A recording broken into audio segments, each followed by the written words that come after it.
بسم الله الرحمن الرحيم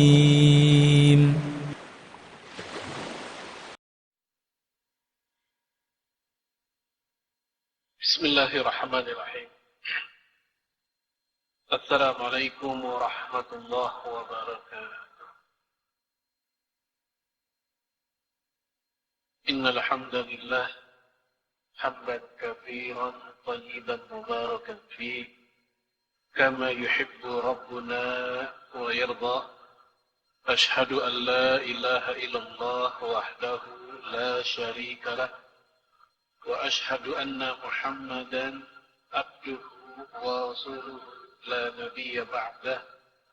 اللهم صل وسلم على سيدنا وحبيبنا وشفيعنا ومولانا محمد وعلى آله وأصحابه وأنصاره ودعاته جاهد في سبيل الله إلى يوم القيامة. وقال عليه الصلاة والسلام كما جاء في صحيح مسلم: من سلك طريقا يلتمس فيه علما سهل الله له. Amma ba'd. Bapak Ibu sekalian, a'azzakumullah wa iyyakum. Alhamdulillah, setelah kurang lebih 8 bulan, kalau Oktober 8 bulan atau 9 bulan, dengan izin Allah malam hari ini kita bisa kembali bermunajat, berkumpul, mengkaji ayat-ayat Allah dan sunnah Rasul alaihi salatu wassalam. Dan tentu ini kenikmatan yang Allah berikan kepada kita, lalu kita manfaatkan dengan sebaik-baiknya. Karena Rasul mengatakan, nikmatan maghbunun fihi ma katsirun minan nas. Ada 2 nikmat yang kebanyakan manusia abaikan. 2 nikmat yang Allah kasih, yang rata-rata manusia lupakan. Apa itu? Yaitu as-sihah wal faragh, kesehatan dan ruang. Malam hari ini di tengah kita sehat, di tengah kita ada waktu, kita manfaatkan 2 nikmat itu untuk bersyukur kepada Allah dengan cara mengkaji ayat-ayatnya dan juga mengkaji sunnah Nabi-Nya alaihi salatu wassalam. Malam hari ini kita akan lanjutkan apa yang telah sudah kita bahas sebagian di pertemuan yang terakhir. Semoga Bapak Ibu tidak terlalu lupa, walaupun emang udah lama. Ya, saat itu kita sudah bahas pendahuluannya tentang konsep halal haram dalam Al-Quran, dalam hadis, dan juga kaidah-kaidah yang disampaikan oleh para ulama. Terakhir, pembahasan kita sudah sampai tentang kaidah la darara wa la dirar, yaitu jangan memunculkan bahaya baik untuk diri sendiri dan orang lain. Termasuk dalam masalah ini adalah masalah apa yang kita konsumsi atau apa-apa yang kita lakukan, sebuah tindakan, tidak harus makanan. Seperti misalnya berjalan dengan kendaraan melawan arus. Ini masuk kategori la darara wa la dirar. Jangan mencelakai diri sendiri dan juga orang lain. Karena kalau melawan arus, ya kalau ke kita ada orang lain yang celaka. Dan kaidah ini berasal dari hadis Nabi alaihi salatu wassalam, Ubadah ibn Samit anna Rasulullah sallallahu alaihi wasallam qala alla darara wa la dirar. Dari Ubadah bin Samit bahwa Rasul menegaskan jangan membahayakan orang lain dan jangan diri kita sendiri yang masuk ke area bahaya. Sehingga hal-hal yang membahayakan diri kita, apapun itu, baik tindakan, makanan, minuman, perkataan, bahkan yang juga membahayakan orang lain, maka ini perbuatan yang terlarang. Itulah kenapa ya kemarin waktu masa-masa pandemi itu kaidah ini sangat digencarkan oleh para ulama khususnya para fuqaha. Karena kaidah ini berfungsi untuk menyelamatkan atau melindungi nyawa manusia, dirinya dan juga orang lain.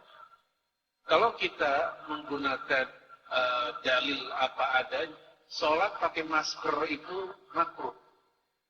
Sebenarnya, ya, yang kita lakukan di masa-masa kemarin, yang mana Rasul mengatakan dari Abu Hurairah radhiyallahu anhu dalam hadis Imam Abu Daud, kata beliau, nahan Nabi alaihi salatu wassalam ayyughati ar-rajul fahu fi shalah.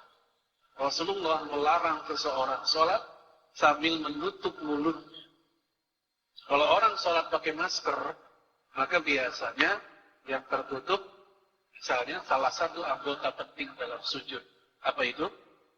Hidung. Padahal kalau lagi sujud, itu ada 7 anggota badan kita harus menyentuh.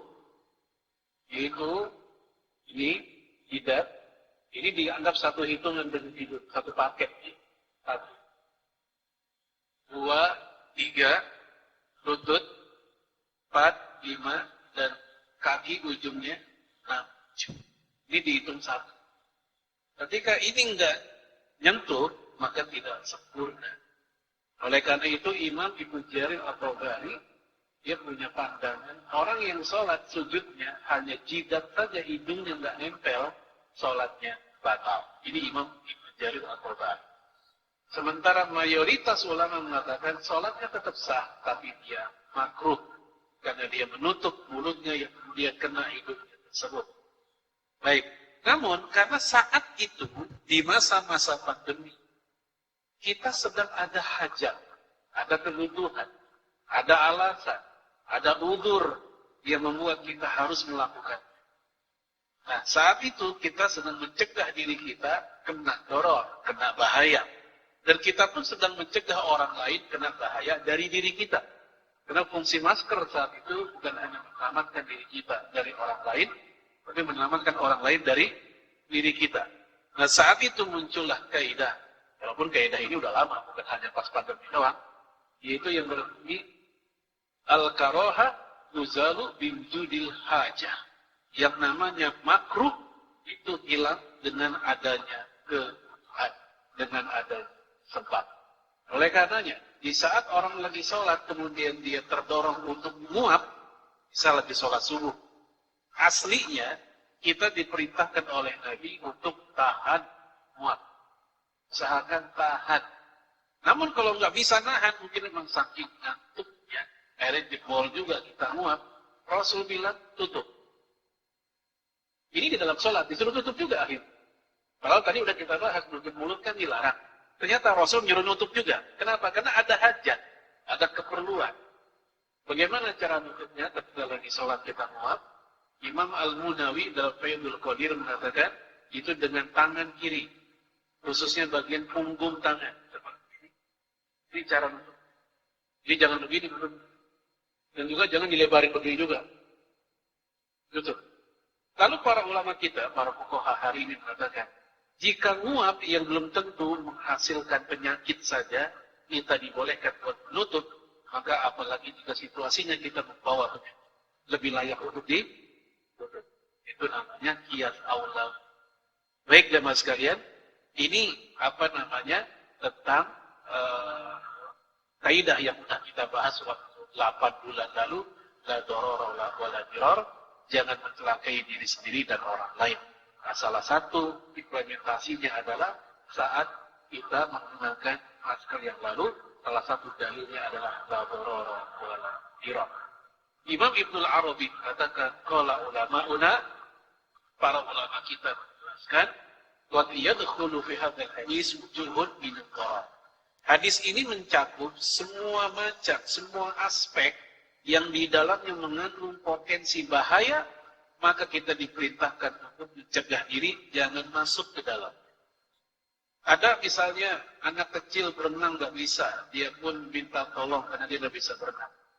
Reaksi kita, insting kita ingin nolong juga jelas. Tapi saat yang bersamaan kita pun nggak bisa berenang.